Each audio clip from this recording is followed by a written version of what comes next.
السلام علیکم ورحمۃ اللہ وبرکاتہ۔ بسم اللہ الرحمن الرحیم۔ والعصر ان الانسان لفی خسر الا الذین آمنوا وعملوا الصالحات وتواصوا بالحق وتواصوا بالصبر۔ وقال اللہ تعالی وتواصوا بالمرحمہ فی مقام اخری۔ ادع الى سبیل ربک بالحکمہ والموعظۃ الحسنہ وجادلہم باللتی ہی احسن۔ قال النبی صلی اللہ علیہ وسلم انصر اخاک ظالما او مظلوما۔ وقالوا یا رسول اللہ کیف ظالم؟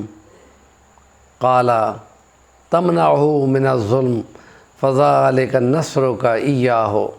صدق اللہ العظیم۔ سیرت نبی صلی اللہ علیہ وسلم کے سلسلے میں ہم مختلف عنوانوں سے بحث کرتے ہوئے آ رہے ہیں۔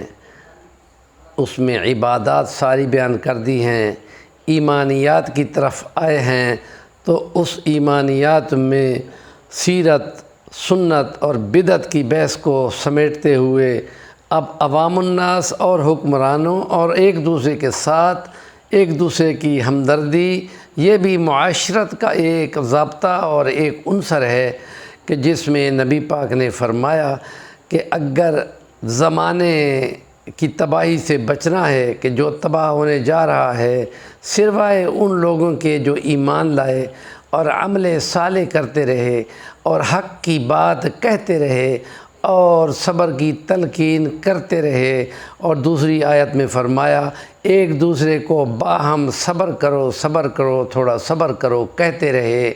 اور یہ دوسری آیت جو پڑھی ہے کریمہ قرآن میں سے کہ حکمت اور دانائی اور سمجھداری کے ساتھ اسلام کی بات کرو، تبلیغ کرو، خیر خواہی کی بات کرو، مزید جھگڑا بنا کر مزید انتشار پھیلانے کی بجائے حکمت اور دانائی سے بات کرو۔ اور حدیث مبارکہ میں فرما دیا اپنے بھائی کی مدد کر، چاہے وہ ظالم ہو چاہے وہ مظلوم ہو۔ صحابہ نے کہا یا رسول اللہ مظلوم کی تو سمجھ آتی ہے، ظالم کی سمجھ نہیں آئی۔ آپ نے فرمایا آج اس کو ظلم سے روک لو، کل محشر میں وہ مظلوم ہوا کھڑا ہوگا، بلکہ راندہ درکا ہوا کھڑا ہوگا، اور اس ظلم کے بدلے میں اس کے سارے اعمال چھین لیے جائیں گے اور تمام گناہ اس کے سر پر اکٹھے کر دیے جائیں گے، اور وہ زیرو ہو کر جو یہاں بڑا فن خان ہو کے بنتا تھا، بڑا حکمران ہو کے بنتا تھا، بڑا پاور والا ہو کے بنتا تھا، جب کسی کو حق دینے پڑیں گے، کسی کو مارا، کسی کو پیٹا، کسی کی زمین دبائی، کسی کو قتل کیا کروایا، ان کے بدلے میں تمام اعمال جرمانے کے طور پہ لے لیے جائیں گے کہ حشر کے میدان کی وہی کرنسی ہوگی۔ جب وہ تمام نیکیاں چھن جائیں گی اور پھر لوگ ابھی کھڑے ہوں گے تو ان کے گناہ اتار کر ان پر ڈالتے جائیں گے، اور وہ بہت بڑا